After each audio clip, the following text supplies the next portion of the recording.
Hi everybody, this is Two Stars in the Back, aka Single Lover 247 here on YouTube. I am the founder of KishouSeireiCosplay, and I'm just bringing a little tutorial for you guys.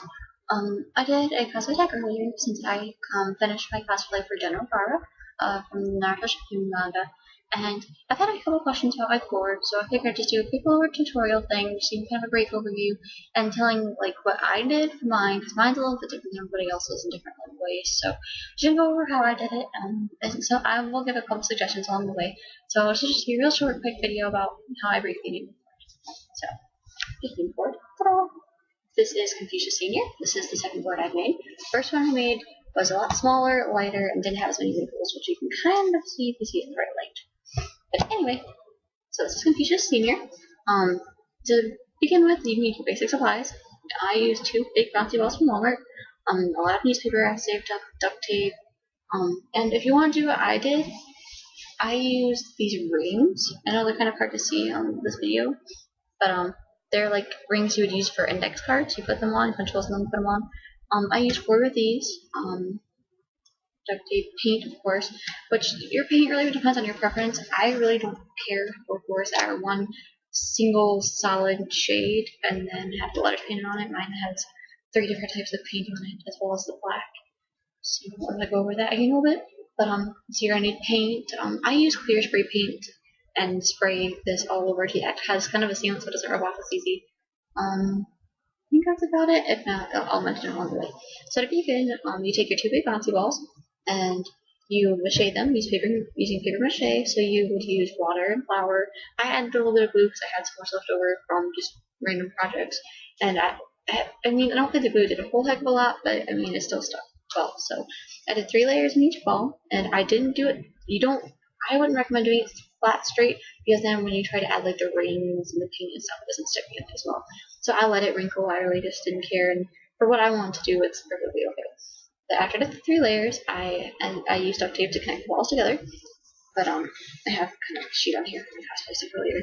But it's roughly about half the size. But you go vertically up and down, and then you go horizontally all the way across the tops and the bottoms of the strips so they don't come off. They go all the way around the middle, and then you do vertical again and horizontal. You do as many times as you want. I usually do about 3 to 4 layers of each direction just to make sure that it does stay together. And then since I use so much duct tape, I almost always have like leftover pork in the middle, so I always put that on top and put duct tape on top of that piece of pork.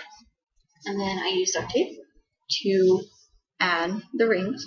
Just I do flat across and do kind of crisscrossing and keep that on. And then you let it dry. Of course, you let it dry in between each layer, and then you paint.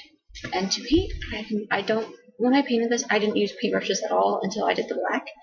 I used my fingers and my hands. I just finger painted the entire thing white as a base coat and let that dry. And then I usually do tan first because it's a little bit easier and you can tell where you want to darken it.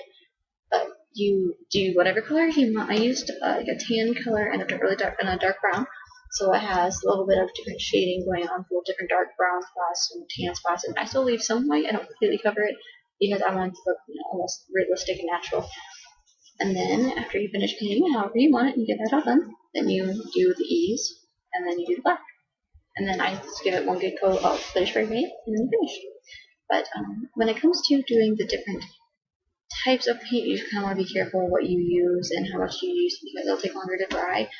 And like when I did this one, the first one, the paint job was really, really good. When I did this one, it turned out a bit darker, so I tried to go over half of it so it doesn't. The paint job looks a little bit smeared and hectic, but that's kind of how I wanted it to be. And when I do different cosplay things, I try to be as realistic as possible. So that's why I did it with different shades. I really didn't care for one single shade because it just doesn't seem like what it would be in real life. So that's why I did the different colors. And I also did wrinkles. You really can't tell on the top, but here on the bottom, if you control around the light, you can see that it's really wrinkly and it's not flat, which is how I prefer it to be. I think, if it's made of sand, it's really not going to be completely flat. Maybe from the sand rubbing against it, yes, I can see that. But me personally, I don't really hear that. So when I was doing my paper mache, I would let it wrinkle. I would even create wrinkles by taking the strip of paper and then doing like a 90-degree angle. And since there'd be a corner of it, that would be the wrinkles. You can tell like there's a sheet part here that goes like this. least 90-degree angle, and it has that little fold or that crease, and you just lift the bead. And then you just keep going and going as you go around. Again, it just really depends on your personal preference on how you want to do the painting, the actual shape part of it. I go for a more realistic and my own personal view, so you don't have to know that at all. But that's just a quick overview of how I did things. And a word of advice, be really careful when it comes to it. My first one, I pretty much completely destroyed. I popped the top ball because I don't pop my balls after I do the paper mache. I want to have a little bit more support. Yes, it's a little bit heavier, but I feel safer knowing that there is the ball still on there. I don't have to worry about taking it out. But I've actually the first ball walking to our hotel room for OhioCon of 2011, and then the bottom one I actually poked a hole in after leaving the masquerade from OhioCon. I popped it, and there's a hole in the bottom of it, and popped the ball. So you want to be really, really careful with what you do.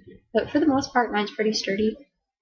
Like, you can take a couple, dents or whatever. But with the creases, especially, it's kind of hard because if you lay it up against some certain things, they'll flatten it and crush it.